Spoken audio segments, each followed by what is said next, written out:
কথায় আছে সবুরের মেয়া ফলে। আসসালামু আলাইকুম, welcome back to my another cooking video. কেমন আছেন সবাই? আশা করি সবাই অনেক ভালো আছে।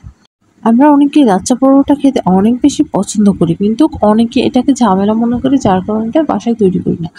আমার কাছে কিন্তু এর একটা সলিউশন আছে। আমি বাসায় কিভাবে লাচ্চা পরোটা মাঝে মধ্যে তৈরি করি এবং এটা কিভাবে সংরক্ষণ করি তার একটা রেসিপি নিয়ে হাজির হয়ে গেলাম। চলুন তাহলে শুরু করা যাক। আমি এখানে আটার খামিরটা আগে থেকে রেডি করে রেখেছিলাম। আপনারা সবাই আটার খামিরটা তৈরি করতে পারেন, যার কারণে আমি এটা শেয়ার করি। আমি ঘরে থাকা যে পানিটা, ওই পানিটা এবং লবণ চিনি দিয়ে এটাকে জাস্ট মেক করে নিয়েছি। আধা ঘন্টা কিন্তু রেস্টে রেখেছিলাম, তারপর এটা এরকম সফট স্মুদি হয়েছে। এখন এটাকে আমি একটা বেলনা পিঠিতে নিয়ে এটা মাঝ বরাবর কেটে কয়েকটি অংশে ভাগ করে নেব। এখানে কিন্তু আপনি আপনার রুটিটা বড় চাচ্ছেন না ছোট চাচ্ছেন, ওটার উপরে নির্ভর করে এখানে আটার খামিরটা নেবেন।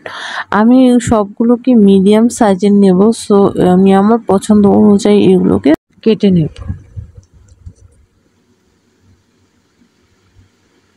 সবগুলো অংশ কিন্তু আমার কেটে নেওয়া হয়ে গেছে। এখন এগুলোকে ভালো করে হাতের সাহায্যে একটু ঘুরিয়ে পেঁচে স্মুথ করে আমি একটা রুটি বেলে নেব। রুটিটা যে একদম পারফেক্ট গোল হতে হবে তা কিন্তু একদমই না। রুটিটা আপনারা যেরকম খুশি সেই রকমভাবে এটাকে বেলে নিতে পারবেন। রান্না তেমন একটা করতে পারি না, বাট রান্নার প্রতি আমার আগ্রহ অনেক বেশি। আমার রুটিটা বেলা হয়ে গেছে। এখন এটাতে আমি তেল ব্রাশ করে নিলাম।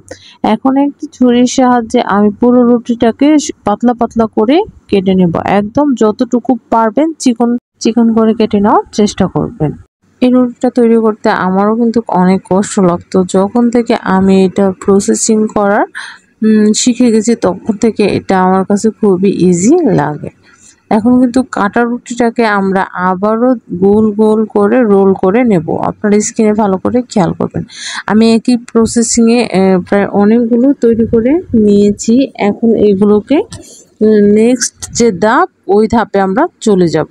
এটা তৈরি করতে গেলে কিন্তু অবশ্যই স্টেপ বাই স্টেপ ফলো করতে হবে।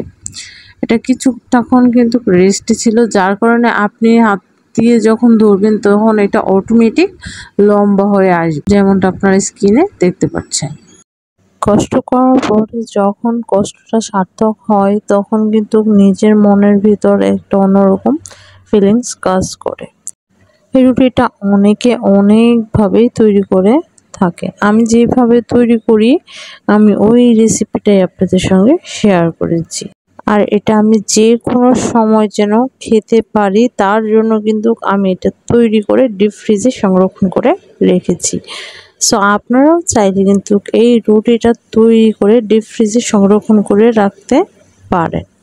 যে কোনো সময়ে আপনারা এটা বের করে জাস্ট ফ্রাই করে নিলেই রেডি হয়ে যাবে মজাদার এই রুটি। সো আমি কিন্তু একই প্রসেসিংয়ে সবগুলো তৈরি করে নিয়েছি। এখন এইগুলোকে আমি প্রায় 10 মিনিটের মতো ভিজে একটা নেকড়া বা টাওয়াল দিয়ে ঢেকে রেখেছিলাম। 10 মিনিট পর দেখেন এটা কতটা সফট হয়ে গেছে যে আপনি হাতের সাহায্যে বেলা ছাড়াই রুটিটা তৈরি করে নিতে পারবেন।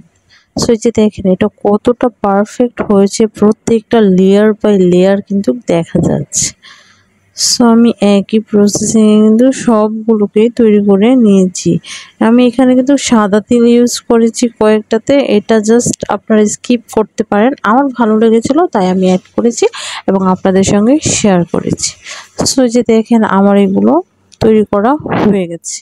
এখন এইগুলোকে আমি একটি ছড়ানো পাত্রে কিন্তু অবশ্যই রেখে ডিপ ফ্রিজে যখন ডিপ হয়ে যাবে, তখন আপনারা কিন্তু একটি পলি ব্যাগে এগুলোকে রেখে দিতে পারবেন। যে কোনো সময় আপনারা বের করে এটা ভেজে নিতে পারেন। এখন আমি আপনাদেরকে কিছুটা ফ্রাই করে দেখাবো এটা কতটা পারফেক্ট হয়েছে। রান্না করতে গেলে কি আমার পুরো বিশ্বর মন জয় করে চলতে হবে এমন কিন্তু না। আপনি রান্নাটা করবেন আপনার ফ্যামিলির জন্য। যদি আপনার ফ্যামিলির মানুষের পছন্দ হয়ে যায়, তাহলে তার কোনো কথাই নেই, আপনি তাদের কাছেই না মাস্টার শেফ হয়ে রয়ে গেলেন। আমি কিন্তু রুটিগুলো ফ্রাই করেছি খুবই সামান্য পরিমাণে তেল ব্রাশ করে। আপনারা চাইলে অবশ্যই এখানে তেলের পরিমাণটা বাড়িয়ে দিতে পারেন। সময় নিয়ে যদি আস্তে ধীরে আপনি এটা তৈরি করেন তাহলে কিন্তু এটা লেয়ার বাই লেয়ার আরও স্পষ্টভাবে দেখা যাবে এবং খেতেও মাশাআল্লাহ অনেক বেশি মজা লাগবে। তাছাড়াও যেহেতু কোরবানির ঈদ গেল, কম বেশি সবার ঘরেই কোরবানির মাংস রয়েছে। আপনারা যদি মাংসটা ভুনা করে এই রুটিটার সাথে সার্ভ করে দেন তাহলে কিন্তু কোনো কথাই নয়, একদম জমে ক্ষীর হয়ে যাবে। আমার কিন্তু রুটিগুলো ভাজা শেষ হয়ে গেছে, আমি কিন্তু টেবিলে সার্ভ করে দিয়েছি। দেখেন এটা কতটা পারফেক্ট হয়েছে, একদম লেয়ার বাই লেয়ার দেখা যাচ্ছে। খেতেও মাশাআল্লাহ অনেক বেশি মজা ছিল। ভিডিওটি আমি আপনাদের সঙ্গে শেয়ার করলাম, কেমন লেগেছে তা জানাতে একদমই ভুলবেন না। আজকের ভিডিওটি এই পর্যন্ত, সবাইকে আল্লাহ হাফেজ।